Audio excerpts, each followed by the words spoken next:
Euzubillahimineşşeytanirracim. Bismillahirrahmanirrahim. Rabbi şirah li sadri ve yessir li emri mahmud kalam min lisani yefkahu kavli. Selamünaleyküm ve rahmetullahi ve berekatuhu. Inshallah, we will continue our discussion about prophethood. So this is the 18th.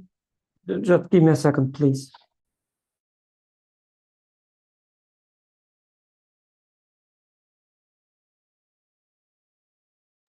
Inshallah, we will continue from the 18th words, the second point. Was it last week or last 2 weeks? We studied the first point of the 18th word. 1 week, right? Yeah, okay. Inshallah, let's keep the same pace and try to finish the second point this week, inshallah. I apologize in advance if you hear some background noise from kids.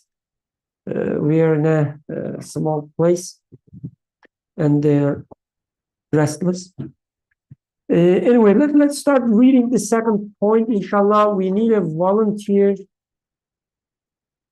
because if I read, you will keep hearing the noises.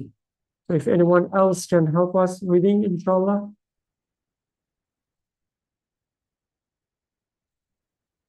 Don't be shy.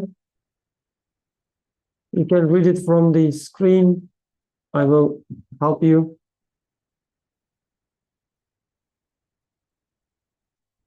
Nothing?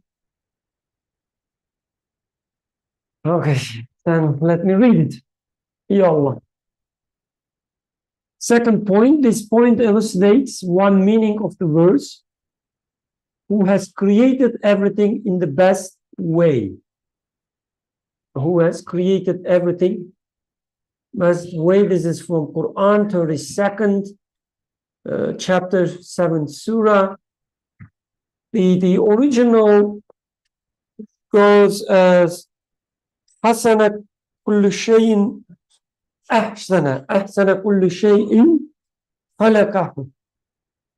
So the ahsan part, the beauty or the in the best way part is at the very beginning, breaking the regular grammar, so there's an emphasis there. And also another, the emphasis is in the khalaqa part, which is the created. Okay? So the beauty and being created of everything is tied together. So that's one clue to better understand the text, inshallah. We said one meaning of the verse is as follows: in everything. So kullu shay, when Quran says kullu shay, it means everything with no exception. It's not like most of the things. It's everything. Every individual thing by itself, and also everything as a whole. Okay? In everything, even the things which appear to be the most ugly, there is an aspect of true beauty. Yes, everything in the universe, every event is either in itself beautiful, which is called essential beauty, or it is beautiful in regard to its results, which is called relative beauty. In the original, it's the beauty bil ghayr, was it? Yeah. So it's, I don't know, relative is the best way, but it's more about the akhirah part, right? The outcome. Oh, bil ghayr. Okay, I'm wrong. Okay. No. Let's keep it as relative beauty for now. I confess. There are certain events which are apparently ugly and confused, but beneath that apparent veil, there are most shining instances of beauty and order. Beneath the wheel of stormy rains and muddy soil, in the season of spring are hidden the smiles of innumerable beautiful flowers and well-ordered plants. And behind the wheels of the harsh destruction and mournful separations of autumn is the discharge from the duties of their lives of the amiable small animals, the friends of the coy flowers, so as to preserve them from the blows and torments of winter events, which are manifestations of divine mighty and glory, and under the veil of which the way is paved for the new and beautiful spring. So with autumn, these animals and flowers are protected from winter, and winter itself is the preparation for the spring. Okay, let's continue, inshallah.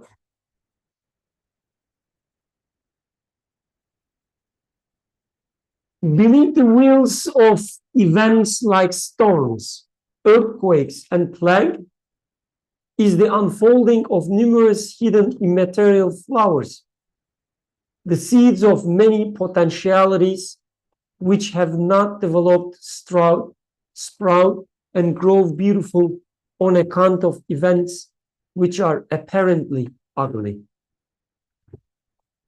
The seeds of many potentialities which have not developed, sprout, and grow beautiful on account of events which are apparently ugly. As though general upheavals and universal change are all immaterial rain. But because man is both enamored of the apparent and is self-centered, he considers only the externals and pronounces them ugly. Since he is self-centered, he reasons according to the result which looks to himself and judges it to be ugly. Whereas if of their aims one looks to men, among their aims one looks to men, thousands look to their maker's name. For example, man recones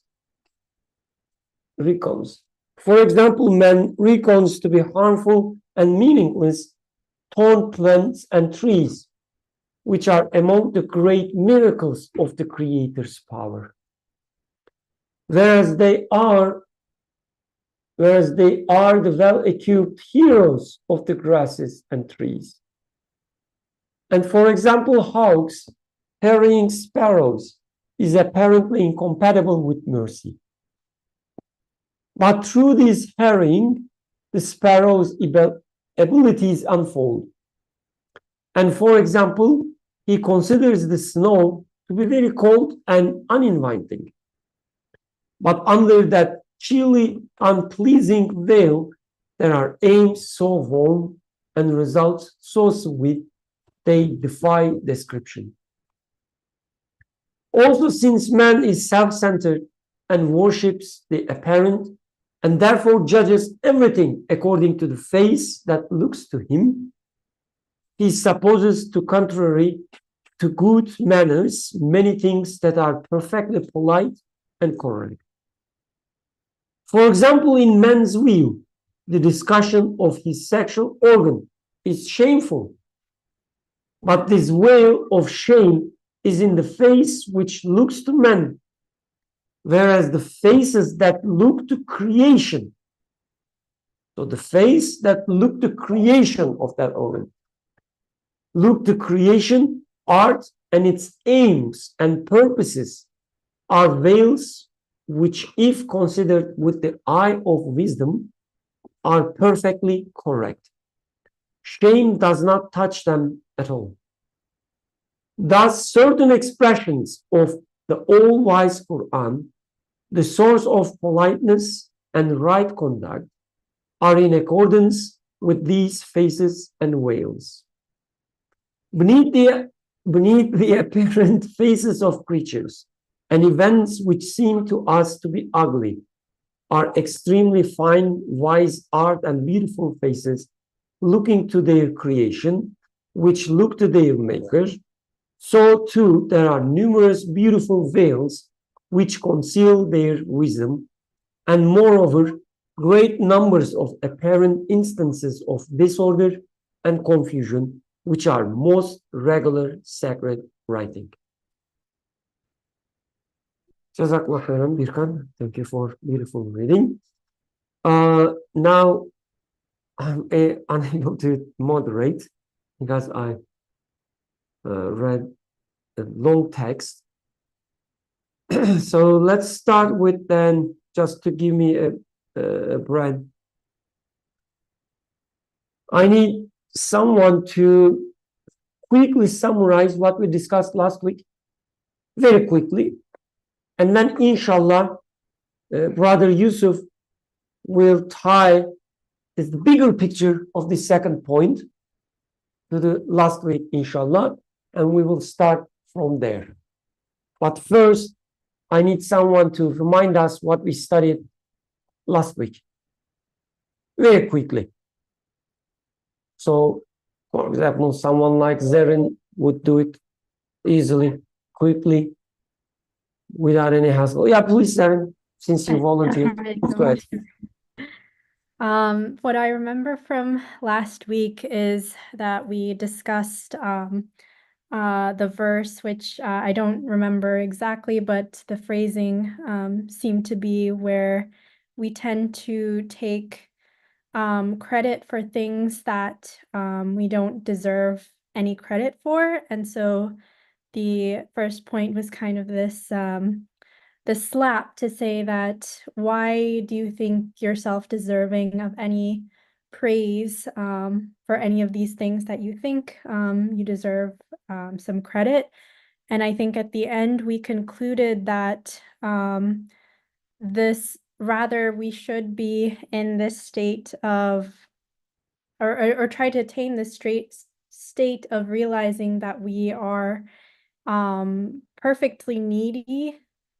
And I think this was like sort of kind of one of the first steps in this journey to like understanding prophethood, was to sort of understand that like everything in this existence is being given to us, and we are in this state of complete need.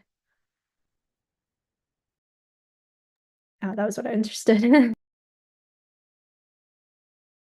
Maybe to add this, we ended up the last thing that we discussed last week, which is the very end of the text of the first point, is that you has only one effect in this the creation in this life, which is not accepting the beauty that is sent from the source of the creation and blocking it and cause the ugliness or destruction, disorder, evil.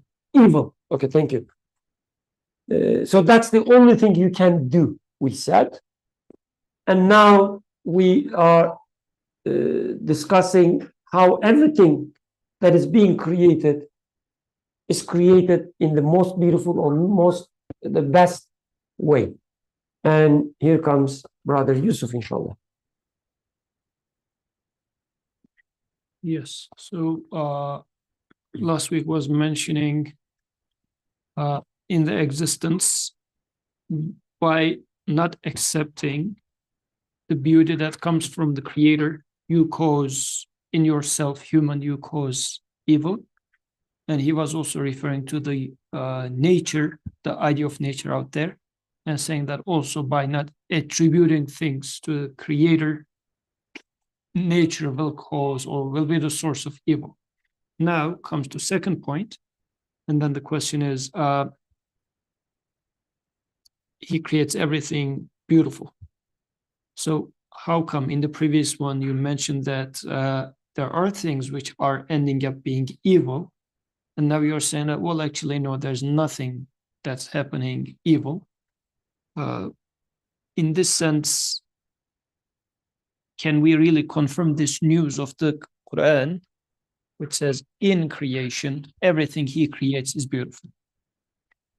Because if we can then see, at least the way now it looks like, is everything is beautiful, our ultimate human problem of there's nothing beautiful. Actually, Abdurrahman was trying to convince us during the retreat that everything is so dark, so bad, so ugly. Like we find ourselves in such a dark and meaningless world. Now we are coming to a point that this darkness is because of me in the first part. Okay, but still I am here. How about the darknesses out there in the universe also? As he's giving the example of birds dying, or like, I don't know, plague, he said. So there was COVID that locked down whole nations and people had mental health issues because of this. Like many uglinesses are out there in the creation out there too. So how come then we can really confirm that everything is beautiful in their creation? And I see Abdurrahman's name there. So whenever he wants to talk, he may raise his hand first, ask for permission, and then speak. For others, you can just jump in and start talking, inshallah. So before we start discussing maybe in more details, who wants to share the first impressions, the comments, questions, disagreement, the parts that doesn't resonate with you about this text, or the parts that make most sense to you, and they somehow, they help you to understand things that you were not able to before. First, quick comments, please.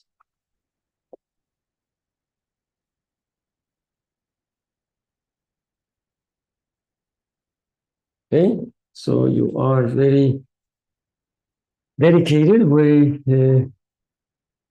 certain about, determined that you will make me speak a lot.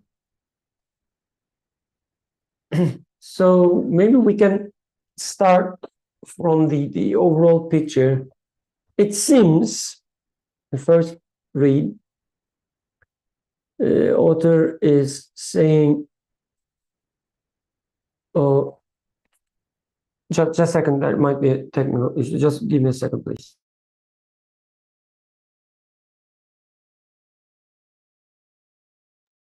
Okay, my director, he warned me that actually they saw a hand raised and I missed, and it seems Zareen raised her hand. Please go ahead, please.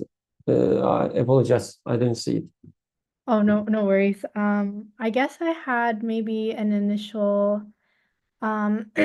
question where in the first point, so we talked, and as Brother Yusuf just summarized, we talked about or that you both summarized, that we talked about like seeing creation, not seeing beauty within like the creation itself, because it doesn't like own those attributes, but rather seeing things as manifestations. And so can manifestations be beautiful? I guess I'm thinking in regards to this verse, who has created everything in the best way.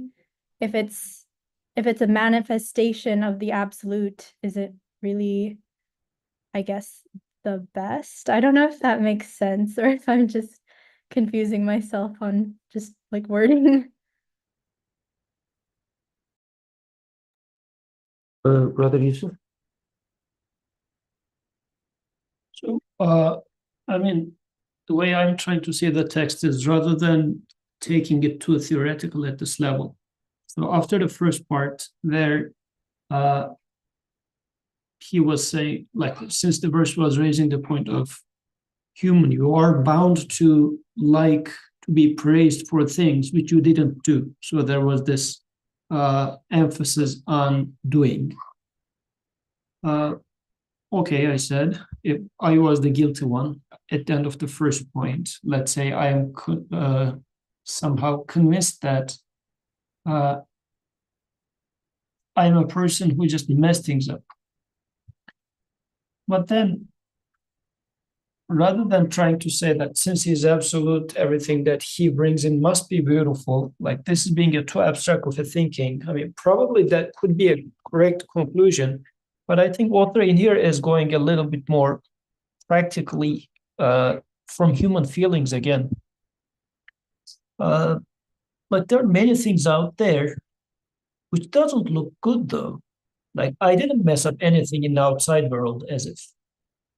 For the first part, after the first point, okay, when it comes to me trying to claim ownership over something, maybe I am dirtying it, maybe I am making it displeasant, like such as the example we gave last time was feeding a kitten. Like it's a cute act, but by claiming ownership of this beautiful act, I am dirtying it. And this makes sense. Okay, I'm convinced about this. But how about the things that I do not even touch? Many bad things are happening out there, and they are bad. Like an earthquake is bad, or it's ugly, or it's evil, however you would like to formulate it or word it. So, and I didn't do anything about this. God is creating this. So, what's nice about this? What's beautiful about this? So, it's not only me who is messing things up, as the author was claiming in the first point. Or he was sort of alluding to that. In the first point, he alluded to the point that the nature, there's one utility of nature he mentioned in between the lines. He was likening nature to the human nafs, human self, and saying that you have only one effect, and that is being the apparent cause of or the agent of evil, for evil to be attributed to you. This is how he framed it, which was last time we discussed more about how this applies to human self, human nafs, but maybe we didn't discuss too much about what it means that nature is there so that evils are going to be attributed to this nature. Now, there are things out there in the existence which are appearing to be bad for me, such as earthquake. So there's beauty in here. I didn't touch it, but and I don't know if anybody can come out and say that, well, actually, you know what, earthquakes are nice. But I still dislike earthquakes. And there was an earthquake 2 years ago in Turkey, for example, 1 year ago. So no, it didn't feel good. It doesn't feel right. So how can I say that that is beautiful? Or and forget about me, but how can Quran claim that that's beautiful? So is this somewhat related to what he was referring at the beginning when he said nature is there so that evils are going to be attributed to nature? But even what does this mean?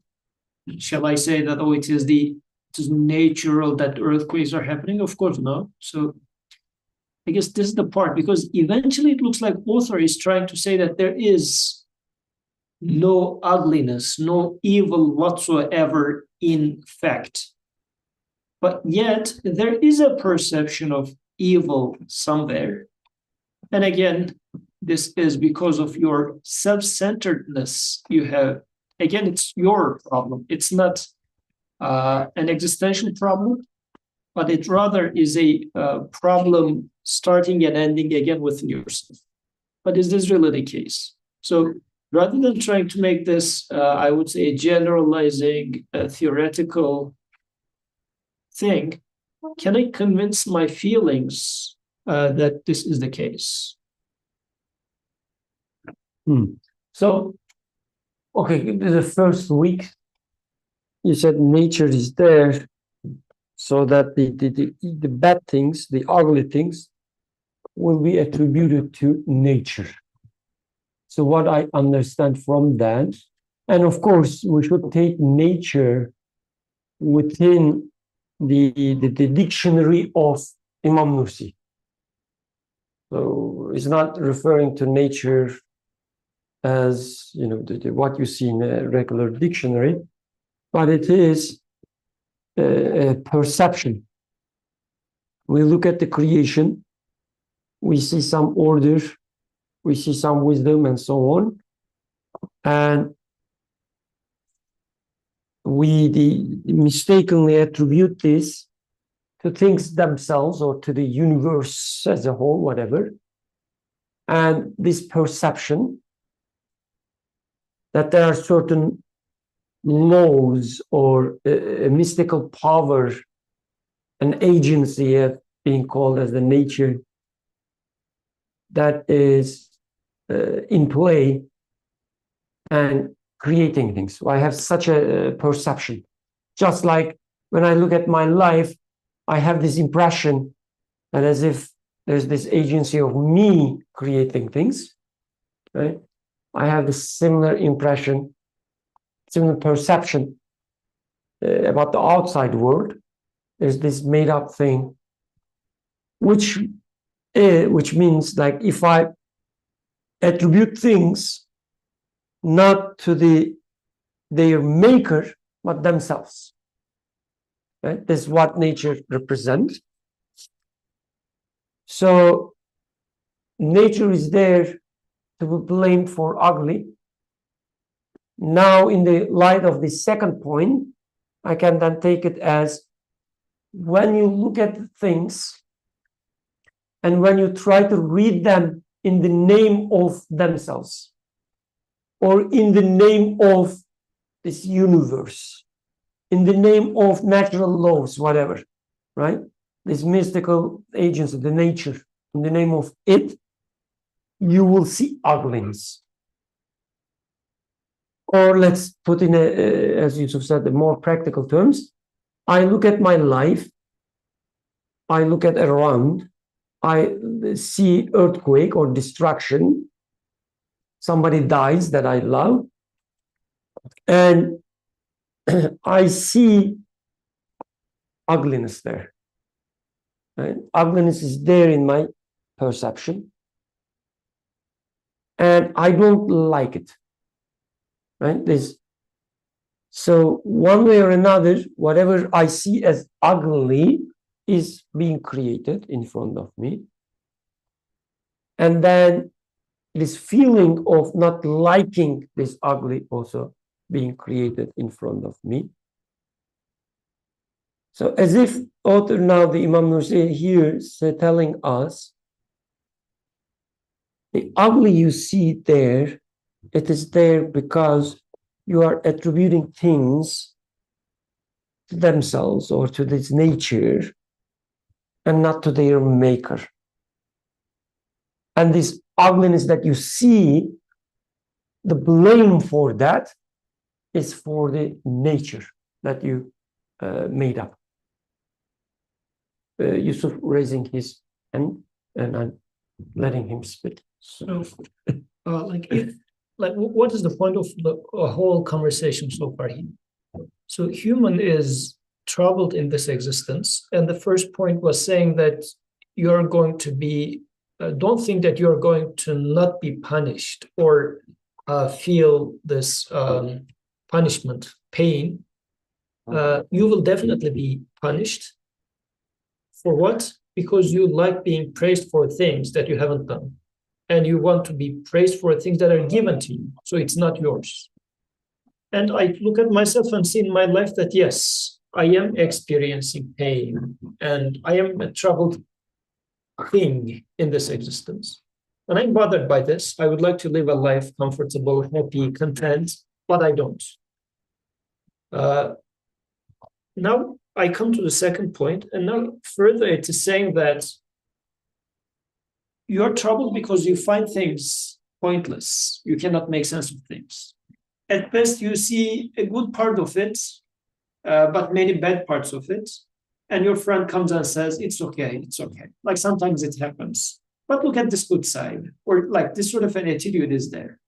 And when it is like this, like it's sometimes good, sometimes bad, it gives the impression of some sort of randomness or like 50-50.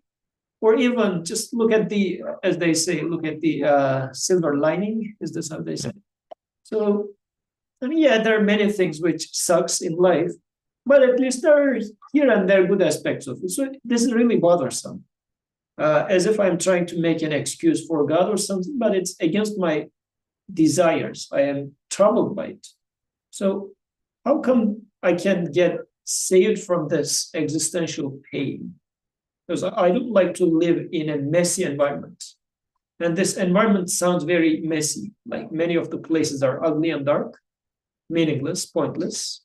And as if I'm just trying to entertain myself or find some sort of an excuse to say that, you know what, it's not that bad. But if it is bad, and it actually is bad because there's death ultimately, like you can show me goodness here and there in life, but ultimately I am dying. So what can be said nice about life in such a case? The Quran comes and doesn't say many of the things are good. Yes, some of them are bad, but many, no, Quran is explicitly saying everything is good. Everything that he created is good. If this is true, then really it's going to save me from my existential anxieties. It will make my life meaningful in all its aspects, including those ugly parts like earthquakes and plagues and whatnot. Or, I mean, successes, fine, but how about failures? Or failures are also beautiful. Then that would be a comfortable thing to really live for. So, in a sense, at the end of the first part, it started by saying that you're making a huge mistake. This is why you are in pain. You like to be praised for things that you haven't done. And in the second part now, as if it is saying that all the action you observe, all the creation you observe in this existence belongs to the Creator, and the beauty lies in there. So train your eyes again to see what really existence means, so that you're going to start sensing the beauty in there. All your troubles, again, is coming from the fact that you're looking at it from the perspective that you realized was false in the first point. I was taking it self-centered again in the first point.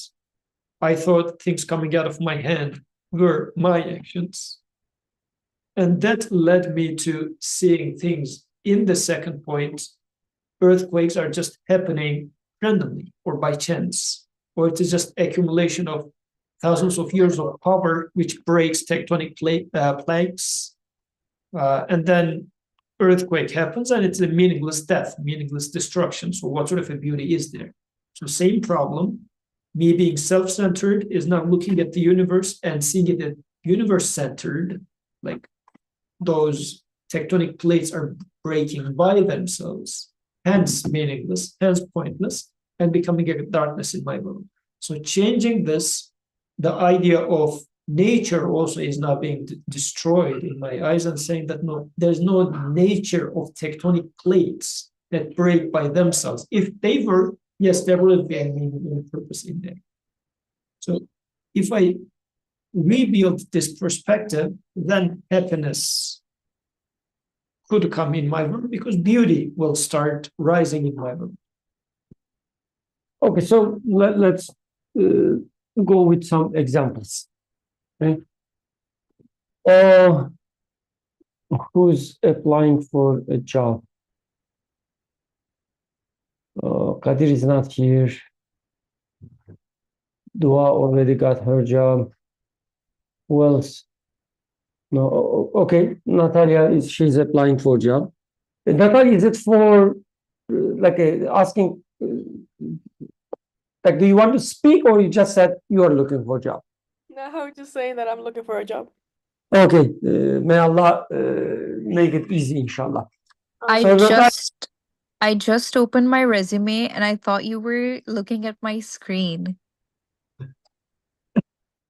No, this is called tawaffuq in the Islamic, let's say, terminology. And this also means focus on the discussion and not on the Yeah, exactly. Yeah. So So Natalia is looking for job, and Dua, although she got her job very recently, she's still looking for jobs because she's what is it called? Like a greedy. Yeah, let's say greedy. Okay, I didn't want to say greedy, but yeah. Anyway, people are looking for jobs, and they prepare their CV, right? During especially discussions, like they open their CV, they try to polish it constantly, and then they do their best. And so what happens? You apply for a job, you send your CV, some people would review it. So it's in their discretion, yes, in their discretion, whether your CV passes the first round or not, right? And then if you are lucky and they like something in your CV, they will say, okay, this is good for the second round or the first round, doesn't matter. And they send it to some other people. Now it is their discretion, and so on and so forth. There are this complex nexus of, the people, the network of people, events, and so on. And among these links that tying together things, if you are lucky, you get success and you get your job. If you are not lucky, you fail. Like you were talking about the failures. So you fail, and now you're trying to make sense of it. And Yusuf, who reads this text and understands text very well, he comes and tell Natalia, oh, Natalia, don't worry. Your failure will prepare you better for the next one. Try to get a lesson out of your failure. I mean, the failure itself is bad, ugly. There is nothing good with the failure. You were just unlucky. All these different people, you cannot control them. But at least try to get a lesson out of it. Be patient. Yusuf says that. And then Zarin starts feeling funny. She says, uneasy, yeah. Maybe brother Yusuf is missing something there. So what is brother Yusuf missing? What is that he didn't perfectly understood this text? Let's start from there. Who wants to better help Natalia with her failure?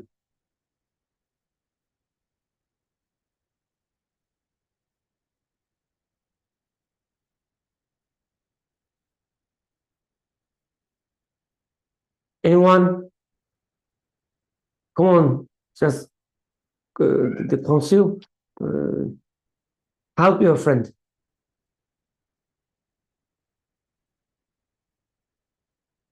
Okay, so if, like, when we look at this job application process as nature, like there is this nature of job market.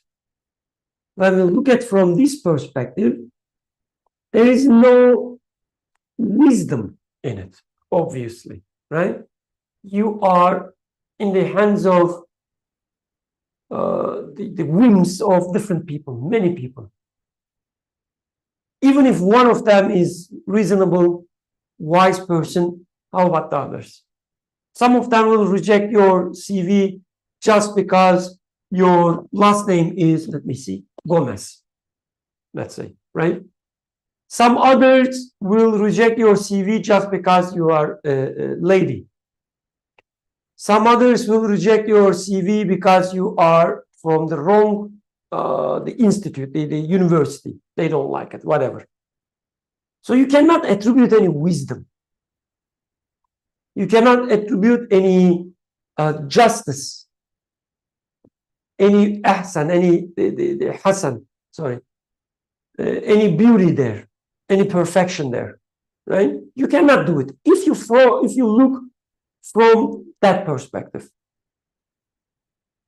And hence, you will eventually and necessarily see ugliness there. There's no escape from there. And all you can say, as Brother Yusuf did, tell her, oh, be patient. Next time you will be lucky, maybe. And some other woman will, let's say, read your CV and they will help you, he will say, as if he's helping at all. Or he would say, oh yeah, at least you try to take a lesson out of it. This is sometimes how we read Quran, right? We say there is no real connection between me and my life and this ayah, but at least I will try to get some lesson out of it. But here, author, it seems, saying that the beauty will emerge when you start seeing it as being created, not as a complex network of people making a common shared decision based on your identity, your features, your school, and so on and so forth, but rather as being created by the one who creates everything. He says the beauty, the true beauty, will start emerging when you look at it from this perspective. So let's continue from here, maybe. And now we have, including us, it's like 15 people joining us. Please, don't make me speak too much. Help me.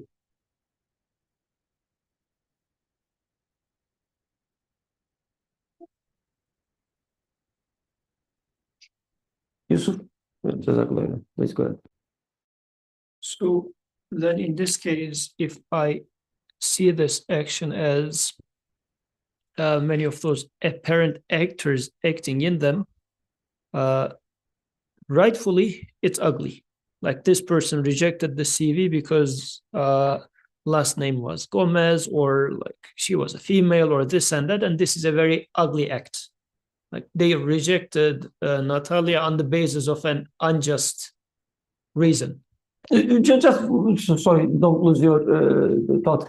I mean, that was just a quick example, of course. Like, it doesn't mean that every time you are rejected, you're rejected for that reason. Even if you are rejected based on your qualifications, right? It's still an ugly system because, like, you are in the desperation of all these different people that you have to please. For some of them, your skill set will be enough. For some of them, it won't be enough. And then you have to rely on your skills that you have to gather and so on and so forth. Like the point here is not that this system is unjust because of this, the identity politics and so on. So it was just an example. Yeah, please go ahead. But the question here is, at the end of the first point, we said that everything is like, we don't have any act. If there was one big conclusion after the first point, it was that neither I do have any real effect in existence, nor does nature. So everything is being done by the creator then. Like this was supposed to be one of the main answers. So then the question becomes, okay, I am being rejected from this job by the creator of the moon, the sun, the universe, and everything. So what is his message in here? What is his say? Okay, it is ugly if I consider it from that person's point of view. What that person who reviewed my CV wronged me, fine. From their perspective, it was a wrong act. But they don't have any real effect in the outcome anyways. So me being rejected is purely an act of my creator. So there is beauty in here if I take it as an act of my creator then. So now in this case, still, I am considering myself to be a believer. So I say, yes, God created this act of me getting rejection. Yet I still don't see anything good in there. So here is where now I need to refine my understanding then, because it looks like my umbrella understanding of God is the creator of everything is not applying here properly. You still don't like it. Like Natalia wouldn't say that, oh yeah, since my creator created this failure for me, now I enjoy it. And she wouldn't say that. I mean, I'm speaking on behalf of you, Natalia. I apologize for that. But this is how I would do it at least. Rightfully so, though. I mean, if she doesn't see any beauty in it, why should she enjoy it, right? This is how it is for human. We enjoy things which we consider nice and beautiful. So if I do not see the beauty in this creation, then I wouldn't enjoy it. So somehow, then rightfully now, the author is trying to make a point saying that actually it's beautiful. So if you pay attention to how this is being created, and the creator of this is not creating it in isolation, and then you will start seeing beauty in it, and everything in this existence is beautiful. Not only must be, but is beautiful. So I think this is where now the whole thing is going to look like. So to Natalia then, when we will try to console her, it's not going to be like somehow we are going to see the good outcome in the future, but I mean, which could be an answer, and it's not going to be a wrong answer either, because eventually she will see more things, sure. But also showing a beauty in this action in and of itself somehow should be possible. I guess the most important point here then, like you said something really important, the message you said. What the creator is telling me, or what is the message that I should get out of it? That's the question, right? So if you attribute things to a bunch of people, like 20 different people, as a coming together, or one by one making individual decisions, and the sum total of these individual decisions making the decision about the final decision about the failure or success, you get the job or not. If you see things as this, then you cannot even ask the question of what is the meaning of it, because just a mere collection of these individual ideas, there cannot be any coherent message, right?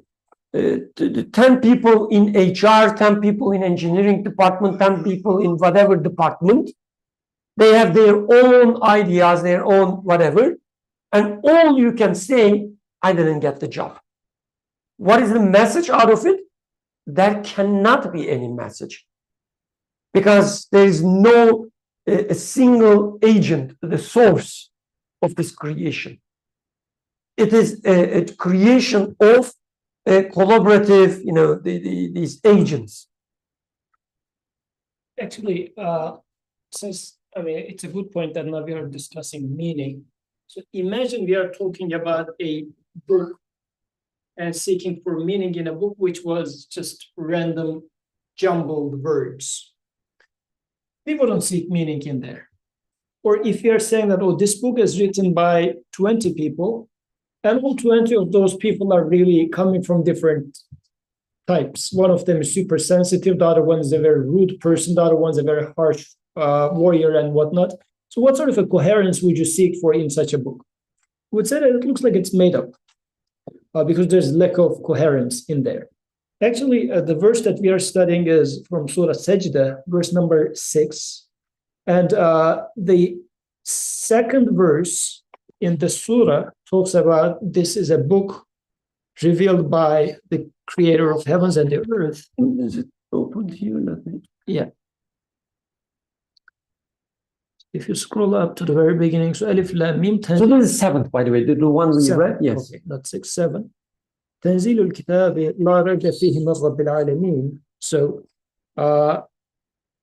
the revelation of the book about which there is no doubt from the Lord of the worlds.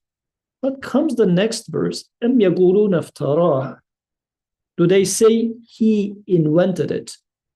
So this could be taken as it refers to the messenger, because and when it talks about this book, it refers to Quran, and in the next verse that he invented it, it sounds that it refers to the messenger. Yes. But at the end of today's text, he was referring to, like if we go back to the text, just the very last sentence of the second point, he was mentioning this as sacred writing. Can you read that sentence? Oh, yes. Where should I? So too, there are numerous beautiful whales which consider their wisdom and moreover great numbers. So too, there are numerous beautiful whales which conceal their wisdom, and moreover, great numbers of apparent instances of disorder and confusion, which are most regular sacred writing. So he's referring to the existence itself as a sacred writing. Like the existence is a book written by your creator. But how do we treat the book of existence? Just random acts by random people. Oh, this guy wanted to reject me, and that other person had this. And so it is as if there are so many authors, and this is not a book, it's just a random writing. Somebody is just trying to mess up with me. If I look at the book of universe as such, I wouldn't seek any meaning because it's just a meaningless. And this is how we sometimes complain about events. Like it doesn't make any sense. Why did they reject me recently? Right? So, but if I see this book of existence as a written by an all-knowing, as the verse was saying at the beginning, the verse was referring to تنزيل الكتاب لا ريب فيه من رب العالمين. So again, very interestingly, the word Rabb is being mentioned. So this is being like this is a revelation about which there is no doubt. It's so certain that it's revealed to you by sustainer of the whole existence. So your rejection is not independent of anything in this existence. The one who raises the sun, the one who is creating the promotion of the guy who rejected you and whatnot, is making you get rejected. So in this setup, you're going to look for meaning. If you try to see a meaning independent of this single author, if I do not see Rabbil Alameen in there, then I will start seeing it meaningless. Exactly. So that's really, alhamdulillah, this is a really good point. So if we take it as a product of nature, there is no way that you can find the true meaning there, because it is nothing but is the agglomeration, like putting things together. What is the word? Agglomeration? Yeah. Well,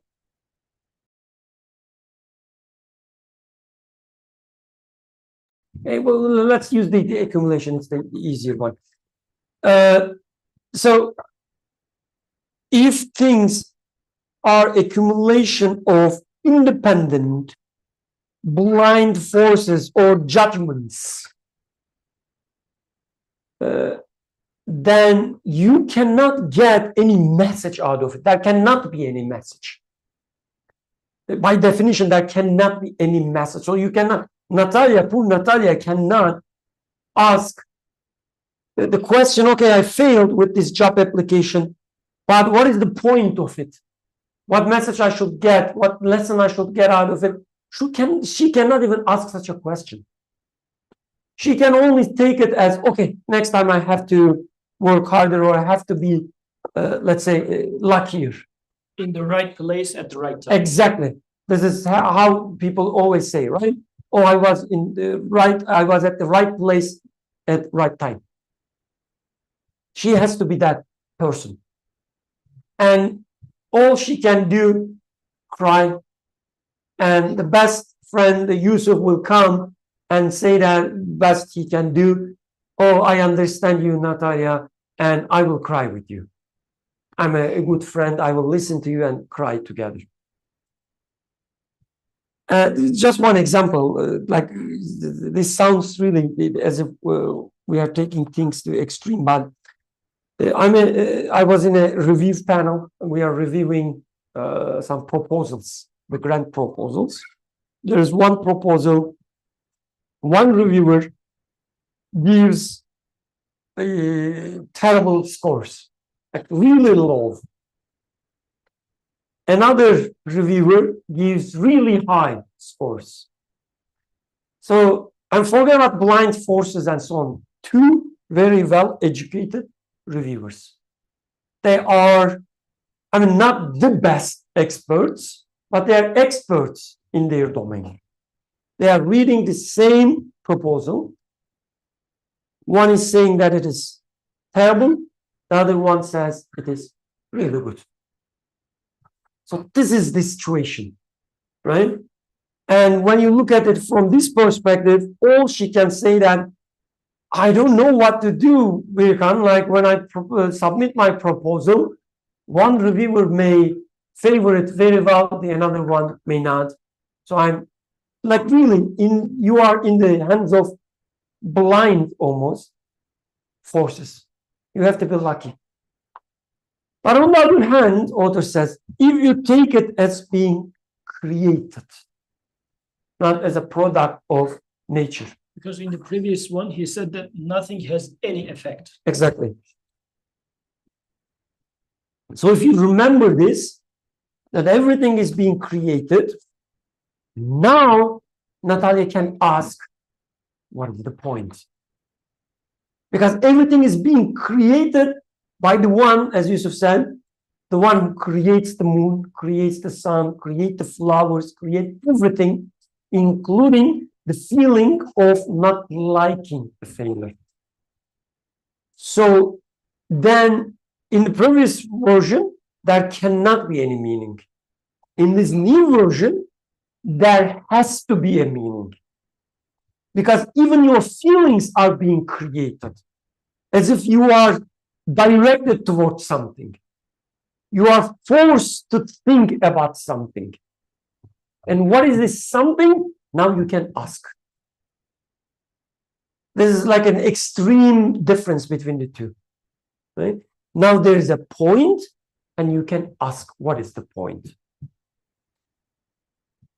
Then Brother Yusuf can come and tell you, Nadia, that let's look at from different directions.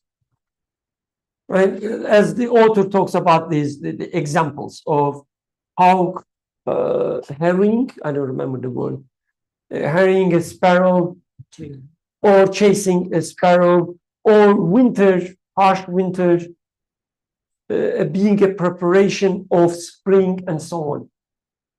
Now, such explanations, for instance, would make sense.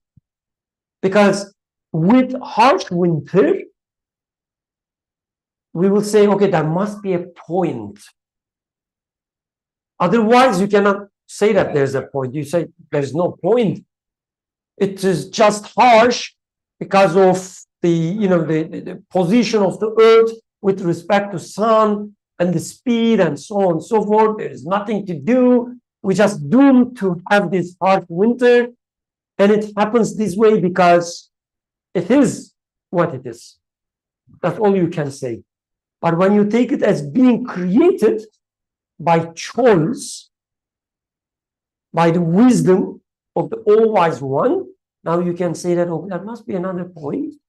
And one thing that you can immediately see, oh yeah, it is a preparation for spring. But this is the beginning, right? Oh, go ahead, please. So, like, for example, in the previous scenario, I mean, the example with the hawk and sparrow, like, take it as, let's say in your high school, there was a bullying kid which bullied you so hard, but it made you become tougher. And in life later on, you really made use of this being a little tough. But you will never go back and thank this guy who bullied you. would say that, well, yes, at the end I developed this sense of toughness, but it's my own success. This bully guy has nothing to do with it. So still, there was no wisdom. It was just a natural event that happened. That's why I'm not thankful for the bully guy or whatever. I hate the guy. But I praise myself, saying that I survived it. So thumbs up for me. I am good, but the guy was bad. What do? I take it as a natural phenomena that there was a bully, and the bully was acting on behalf of itself. But if I see now the whole existence as, no, the one who is creating this bullying environment for me is teaching me something in this case. Again, this is not a perfect example because the outcome is, again, a worldly outcome. But as I see the creator of the outcome is the same one that creates the event itself, the bullying environment itself, then I would say, oh, this was how I was trained. So I guess I keep using this example, but in my data structures class, I give students a tough assignment. The student who doesn't see any wisdom or who sees this behavior of the teacher as just spontaneous acts wouldn't see any purpose in there. But at the end of the term, though, they would say, oh, I managed and I survived the class and now I'm stronger. I survived a meaningless, tough class. Yeah, but it's me who managed it. But if the student takes it the other way around, so every assignment, although tough, was put there wisely to prepare me to this ultimate goal, but the ultimate goal didn't happen in one day. Like first assignment instilled this meanings that I learned from the first assignment, second assignment, third assignment, and eventually now at the end I am starting to see the big picture. That's why maybe at the end of the term they will appreciate the first assignment, but this doesn't mean that they didn't learn anything in the first assignment either. They will be able to see the big picture and appreciate the first assignment at the end of the term more. But if they would have been a little wiser at the beginning, they would enjoy the first assignment while doing the first assignment as well. So in here, as we are going through life, a bullying person is going to be in your life. Yes, eventually you will observe your creator as just at the end and whatnot, because ultimately the beauty looks to the aspect that's creator as it looks to the creator. But as I am interacting with this bully guy today, or I'm interacting with the earthquake today, what beauty and wisdom do I see in it today as well? Eventually, I will see more and more meanings of it as the pieces come together in my perception. But still today, as I attribute it to its maker, to its creator, I will observe beauty even today. So the longer it stays with me, the more beautiful it will become. But even today, there exists beauty. So I guess practically giving a data structures example works for that. But I need to ask myself that question. If I'm convinced, or to the extent that I'm convinced that everything is really coming from a single hand, and I do not have any share in this existence, neither does anything other than me has any share in creation. Just a big question mark on how much am I really convinced about it? But to the extent that I'm convinced with this, then I should keep asking the question, then what is the message, or what does this bullying person or the earthquake tell me about my maker? Yes, I am feeling this neediness and I am weak. Maybe I thought I was strong, but look, even the tectonic plates were so weak, not me, like those plates of rock break. So realizing the power of my maker, and at this moment, I am being provided still. Let's say I am under the rules at this moment. So trying to read it from this lens is what will make me see the beauty in there. So going back to the job example, job application example, now, for instance, Natalia can look at the event, what happened, and not from her perspective, like not okay. Let me put it so. Let me correct it. It will be always yes. It will be always her perspective, but not from a self-centered perspective, but from the perspective that it is being created by her maker and maker of the everyone else, everything else. Rabbul Alamin, as you said, the first ayah of or second ayah of this chapter. The emphasis was there, Rabbul Alamin, which means all these people in the HR or engineering department or whatever departments, they are also being created by the same Ram, source. Now she can say that, okay, oh, I was not ready for that, let's say. I should have been at the first, let's say, the stage. I should have been go through some other stages, some other steps before getting my first job, whatever, right? I was being prepared for something else. Now she can say, she can see that. Or Dua looks at this, her next failure and say that, oh, this is a warning for me because I was putting this job above everything. Even during discussions, I've been keep thinking about that. Or even, I heard this from students. They say that I am sending my CV to so many people just so that does it look nice.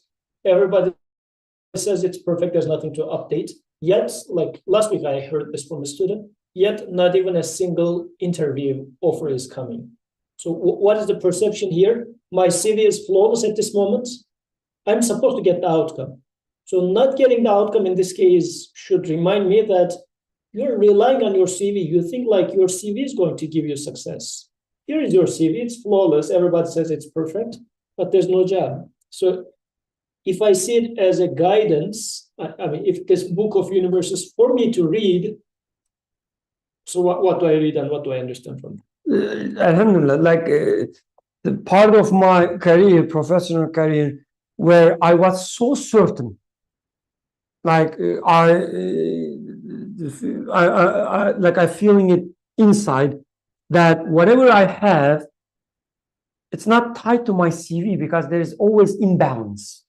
What I was offered and what my CV shows, I was able to clearly see that there was an imbalance, and that part of my life was probably the most happy, the happiest part, right? Professionally as well. But as I get older and quote unquote start achieving things, and then start seeing how my CV is getting stronger and stronger. So my next job application, for example, would be easier. When I start developing such a mentality, all the azab, as we studied in the first point, punishment, the torture, started to emerge, right? Now I can see, I can look at this creation because I see it as a creation and say that such a beautiful creation, such a best thing happening to me, warning me about the wrong direction I'm going, keeping me on the road. And now Natalia is happy with this failure. Not that she is, free of this dislike of failure, but even within the dislike, she says, Alhamdulillah, I was created in a way that I wouldn't like this event. And this dislike would be a message for me. Natalia, there's something that is not liked in this, in your attitude. So it is a message for me. Such a beautiful, perfect creation, she would say.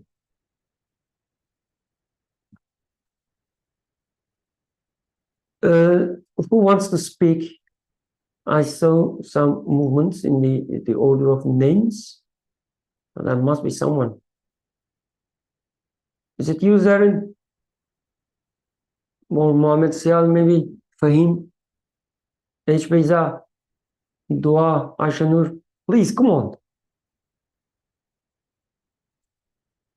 This is what happens. People are so used to the in-person meetings, and then you make it online. They don't adjust, so they wouldn't speak at all. And or the reverse, like you keep doing online, and then they will stop talking when it is in person. Okay, let me put Abdurrahman in spot then. Maybe he wants to say something. Abdurrahman, help me, please. What do you understand from text, or any part that you like to share with us?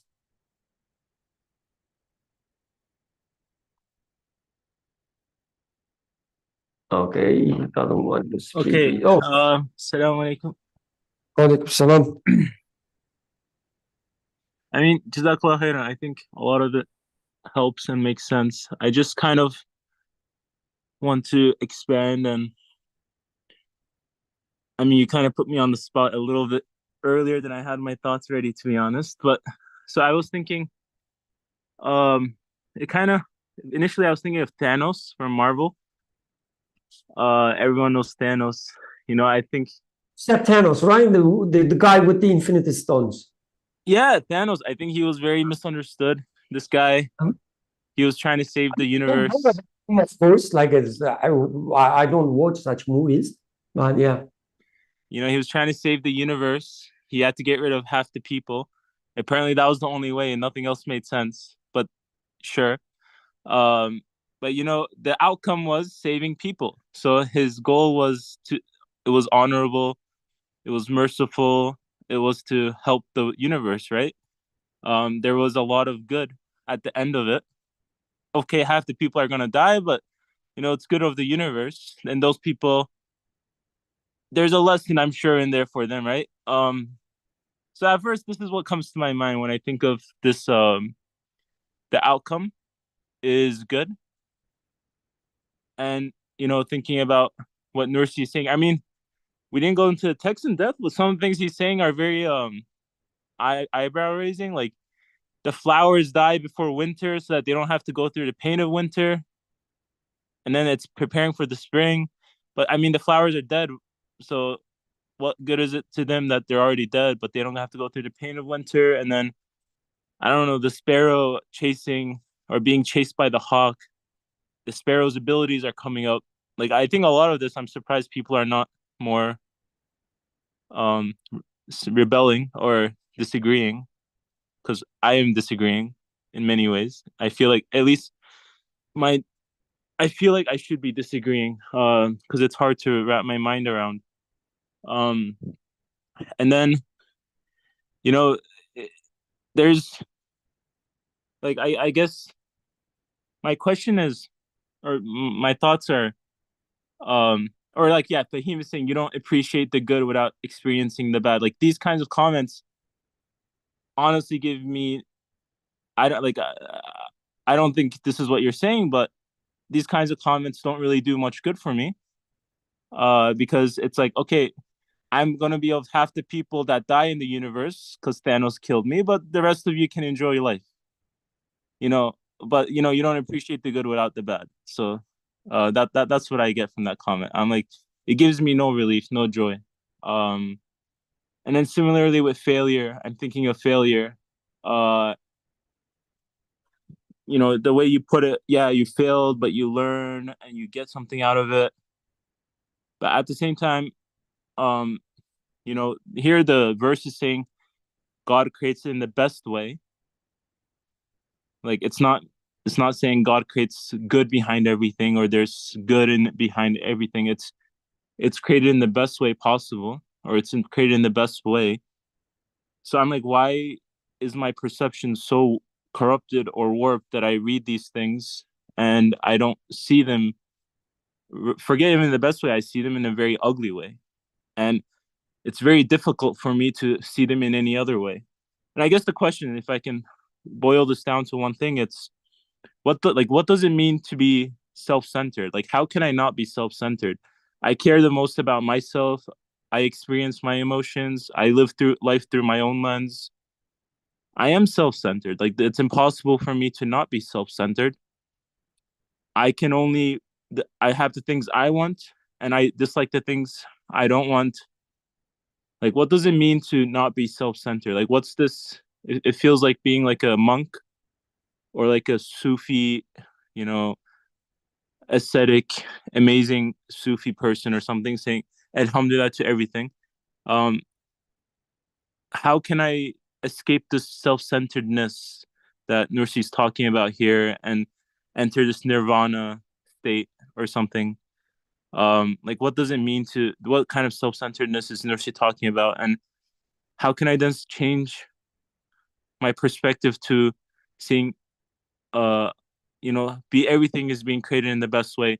And maybe is this even a realistic goal? Like, should I even be chasing such a thing, or should I just be okay with, yeah, I have to experience the bad to appreciate the good, or some things will just be difficult, but they were necessary. Or can I actually look at these things and say, like, oh, alhamdulillah, this was actually created in the best way. It's not just like, oh, this was a necessary evil, half the people, I had to kill them because the universe had to survive, and Thanos was actually misunderstood and a great person. That's all I have to say.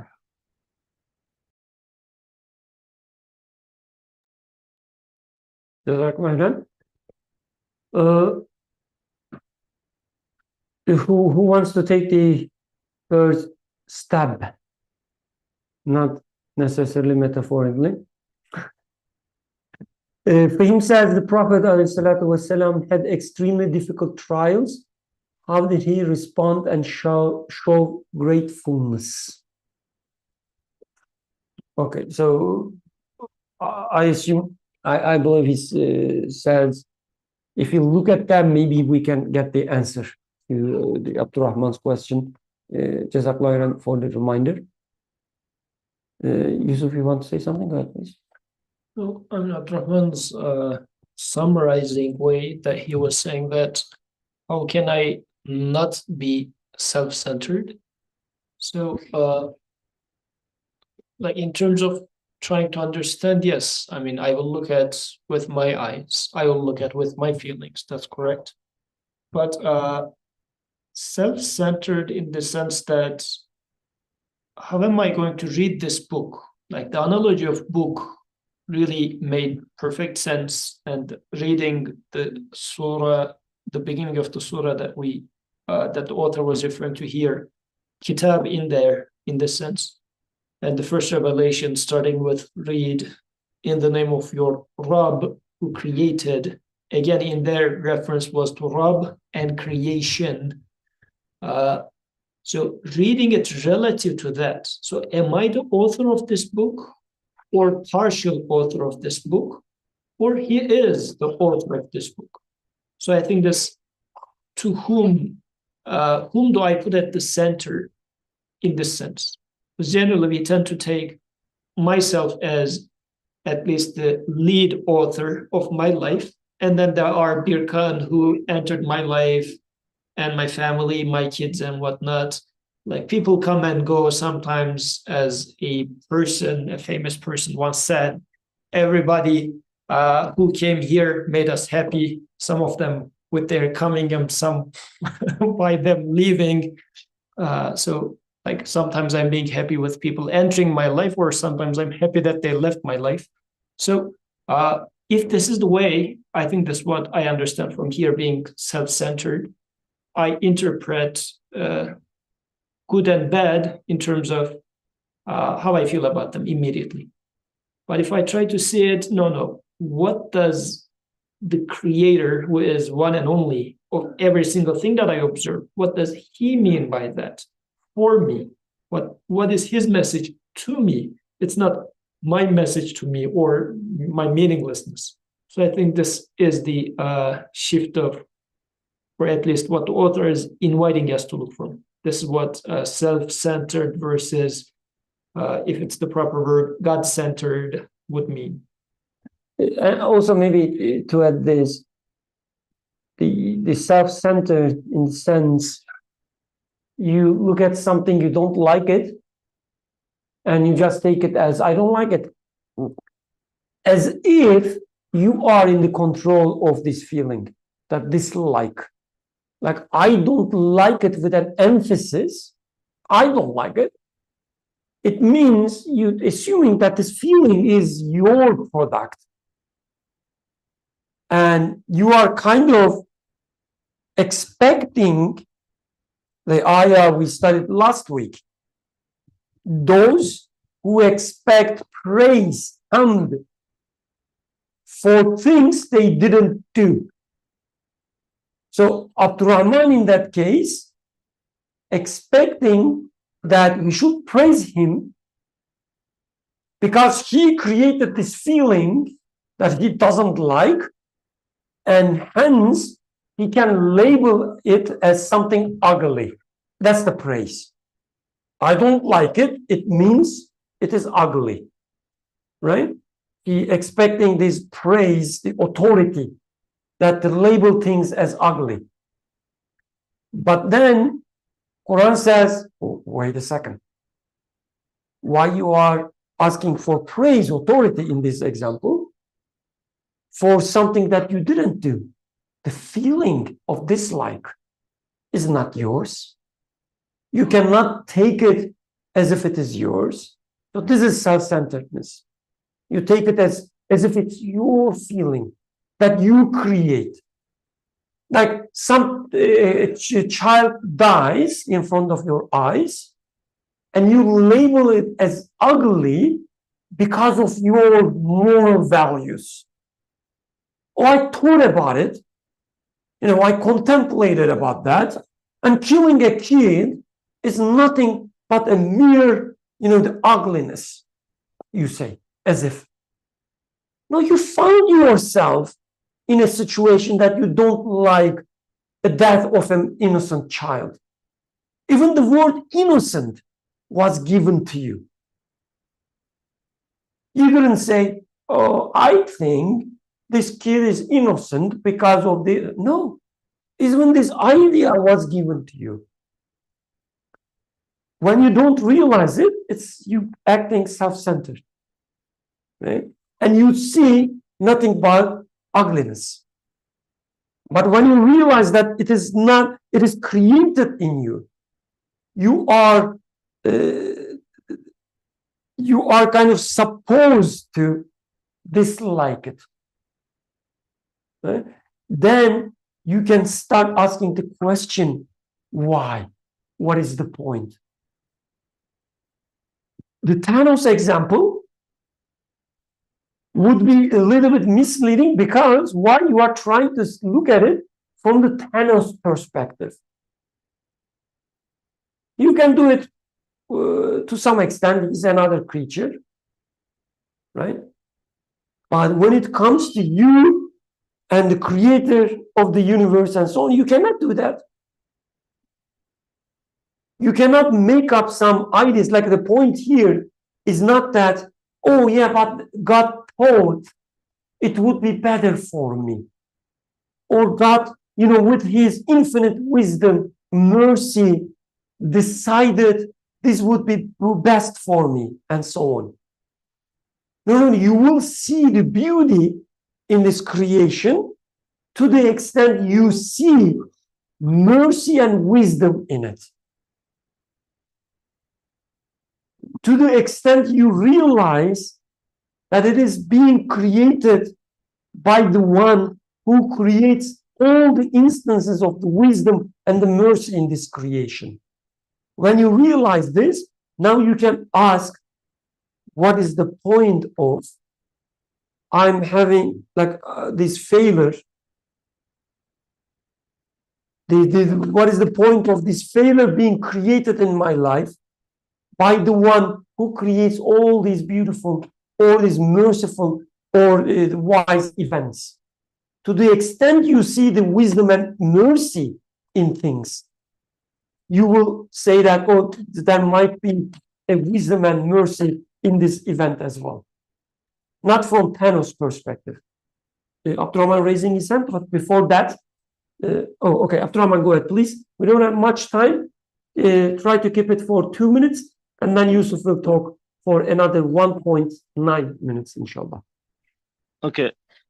Also, by the way, I did see Zarian's hand up just to call her out. But so I just wanted to say, so I think,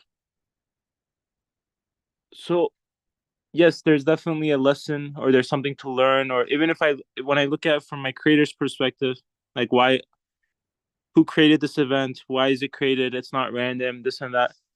I think it can still be very painful. Like, let's say it's something for me. It's a lesson for me that, hey, you're so focused on your job and your career and thinking you were going to be the one to provide, and you think you had everything right. And the thing that was created is you somehow did amazing on the interview, but you got rejected, and now you're like, oh, you're going through 3 days of depression or something. It's supposed to be painful in some sense, because it's supposed to be like teaching you something, or you're supposed to learn something from there. Like, the training, like, I guess what I'm trying to say is, it can be created in the best way, but that doesn't mean it's not going to be painful or very difficult or easy.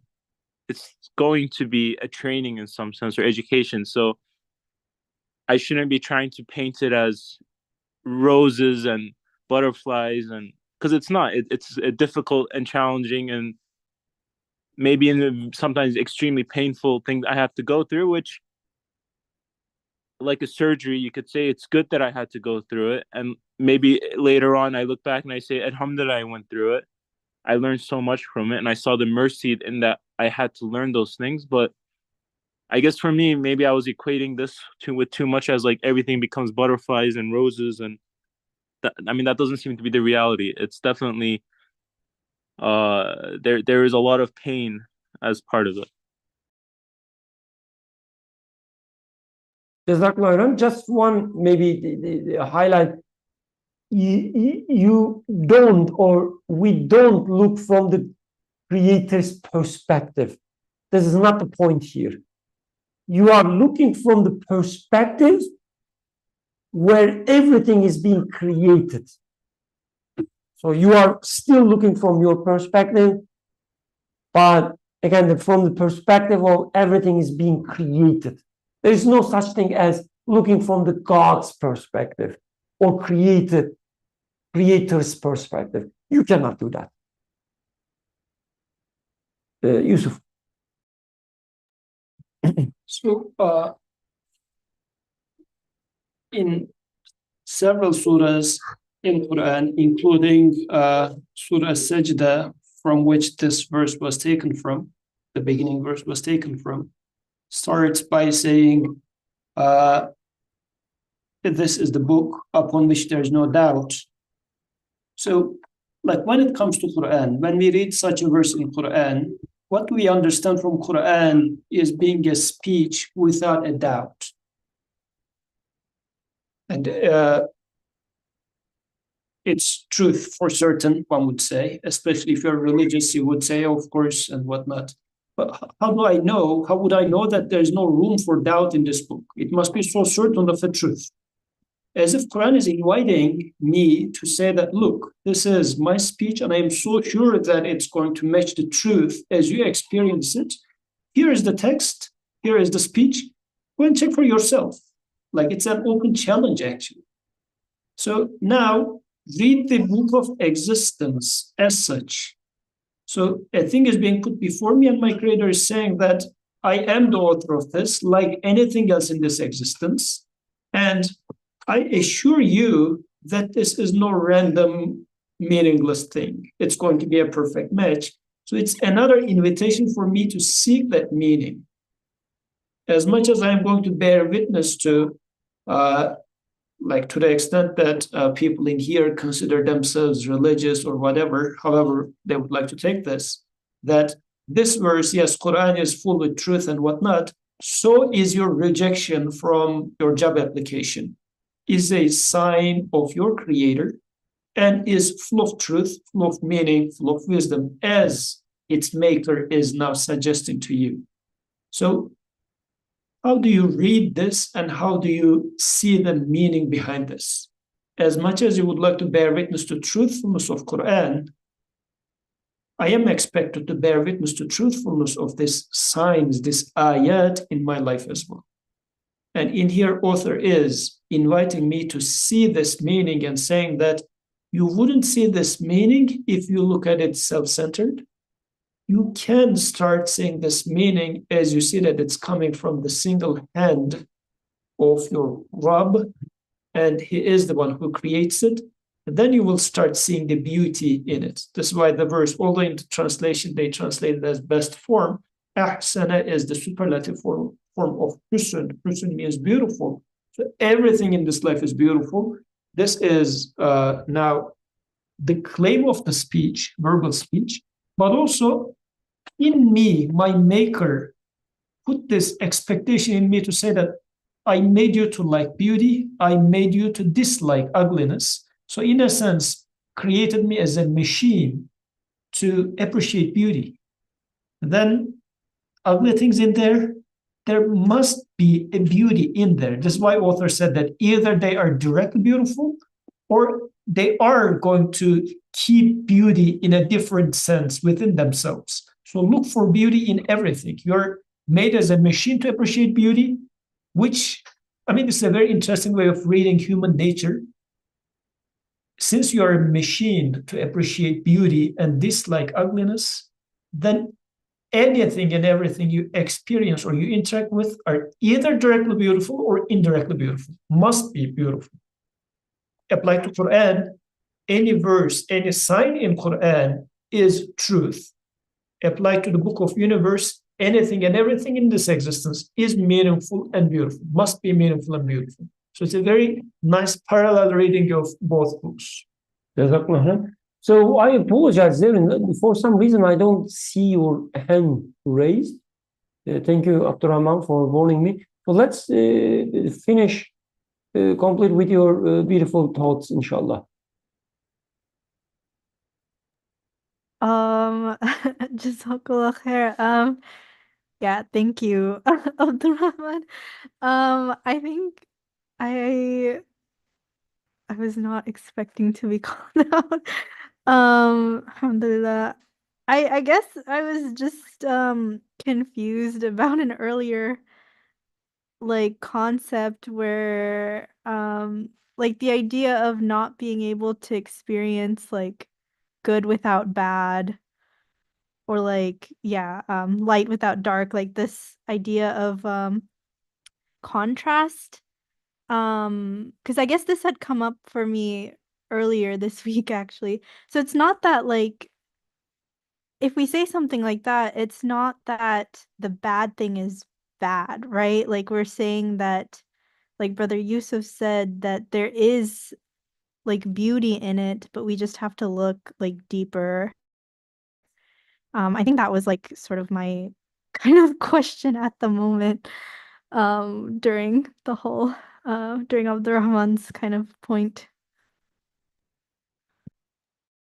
I think, like, very quickly, we don't have much time, but very quickly we can take it in two different ways. In one way, and I think both of them are true. One way is, yes, you don't see beauty in it right away. And in most events, like in a failure of the job application, we don't right away see a beauty in it. Yeah, we are human, right? Unlike Thanos. We are human and not purple, like Thanos. We are human and we just don't see the beauty there. And we call it as ugly. But then, by contrast, we say, okay, at least now I appreciate all other beautiful things in my life, as you know, by contradistinction with this ugly event. We can still say that, because in our lives there's a overall coherence, at least, right? We say through these seemingly ugly events we can appreciate the beauty. And then these ugly events becomes a warning for us, a source of lesson, and so on and so forth. And we are at least content with these seemingly ugly things. And to me, this is the right thing to do. But then once you realize that, okay, this ugly thing, seemingly ugly thing, help me appreciate some other stuff, we say, oh, there was a wisdom in this. How about just like everything else in my life, which has hundreds, thousands, infinitely many dimensions? Maybe in this ugly thing itself, there were all these different dimensions as well. And I start digging it up.